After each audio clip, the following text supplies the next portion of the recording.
Bonjour à tous, donc pour ce workout numéro 130, aujourd'hui on va démarrer avec notre mobilité active. Vous allez d'abord passer 3 minutes dans une position de squat complète. Alors évidemment, si vous êtes capable de faire 3 minutes unbroken, faites-le. Le but c'est que la position soit quand même correcte. Ça sert absolument à rien de lutter dans une mauvaise position juste pour terminer et faire plus de temps. Couper en série d'1 minute ou en série de 30 secondes, c'est vous qui voyez, mais essayez de faire plus que la fois dernière. Ensuite, 2 minutes en Samson stretch. Vous passerez d'abord 1 minute sur le côté droit, ensuite 1 minute sur le côté gauche. 1 minute en reverse stable mobility où vous passerez là de gauche à droite pendant 1 minute. 2 minutes plutôt en position hollow hold, donc vous bloquerez la position le plus correctement possible et cumulez 2 minutes exactement comme pour le squat. Soit vous faites 2 minutes unbroken, soit vous faites des séries de 30 secondes, 1 minute. Ça peut même être de 20 secondes du moment que la position est correctement faite. Et on terminera par 20 good morning. On pourra utiliser soit un élastique, soit une charge qu'on tiendra en gobelet avec quand même les coudes vers l'arrière pour garder une belle position. Si vous avez une barre, ça peut tout à fait être avec une barre à vide.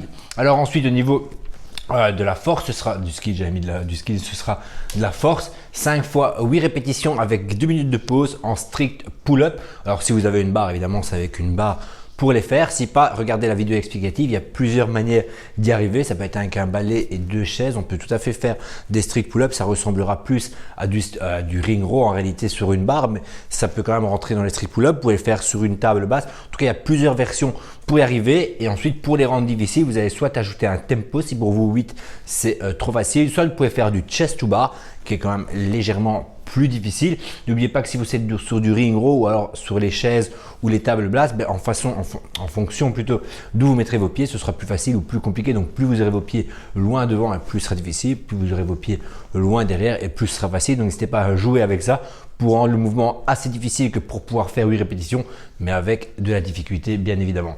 2 minutes de pause, donc il faut que ces 2 minutes soient nécessaires. Si vous avez trop facile à faire vos 8 reps, et si par exemple vous êtes capable de faire jusque 12, 13 voire 15 répétitions avec la version de pull-up que vous choisissez pour faire 8 reps, évidemment ce sera trop facile. Vous devez absolument rendre ça plus compliqué pour être capable de faire au maximum 10 répétitions si avec une série à faire.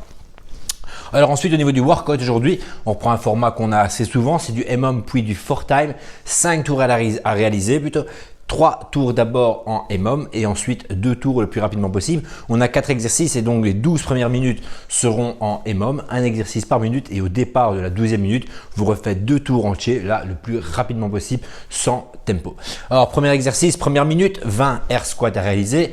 Deuxième exercice, donc deuxième minute, 12 box jumps. Si vous n'avez pas de quelque chose sur quoi sauter, plutôt que des step up sur une chaise ou une table basse, aujourd'hui privilégiez des jump over stick, c'est-à-dire un bâton, 2 chaises, un bâton entre 2 chaises et on saute au-dessus du bassin pour avoir une action de saut. 40 double under, ça peut être remplacé par 40 jumping jack, par 40 single under, par 20 double under. En tout cas, vous ne devez pas passer plus de 30 secondes sur votre double under. Donc à vous de voir si vous n'êtes pas capable d'en faire 40, mais combien vous êtes capable d'en faire en 30 secondes et de faire à chaque fois ce nombre. Et on terminera par 12 grand to overhead avec une charge relativement légère qui permet de faire évidemment les 12 répétitions unbroken. Ça peut être un dumbbell, un kettlebell, même une barre à vide, un pack d'eau, une med ball, en tout cas n'importe quoi, même un sac avec du lest dedans, il n'y a pas de souci, mais 12 répétitions unbroken. Donc première minute, deuxième minute, troisième minute, quatrième minute, 5, 6, 7, 8, 9, 10, 11, 12 et après la 12e minute, au départ donc de celle-ci, on repart pour 2 tours le plus rapidement possible. Dans ce cas-là, ne vous gérez pas, essayez vraiment d'aller le plus loin d'effort. Vous allez voir que vous allez rattraper énormément parce que les répétitions ne sont pas énormes, donc vous allez vraiment aller beaucoup plus vite. Essayez vraiment de faire du unbroken jusqu'à la fin et ça deviendra dur dans le 5e tour. Forcez-vous quand même à continuer pour le faire unbroken. C'est 2 tours 4 time. Il faut vraiment qu'à la fin du 2e tour, vous soyez vraiment à bout de force, que vous ayez été vraiment au maximum. Ça reste de la haute intensité. On a une intensité vraiment modérée durant le MM. Par contre, dans les 2 tours 4 time, on va vraiment chercher de la haute intensité. On va au plus loin de l'effort, tout en gardant quand même une belle technique, surtout sur des grands overhead. Le but, c'est qu'il soit bien fait. Ne terminez pas avec un dos complètement rond juste pour aller vite. C'est pas l'idée non plus de ce 4 time. Et on en restera là pour aujourd'hui. Si vous l'avez fait correctement, je vous jure, vous en aurez vraiment assez pour aujourd'hui. Et on se reverra demain pour le workout numéro 131.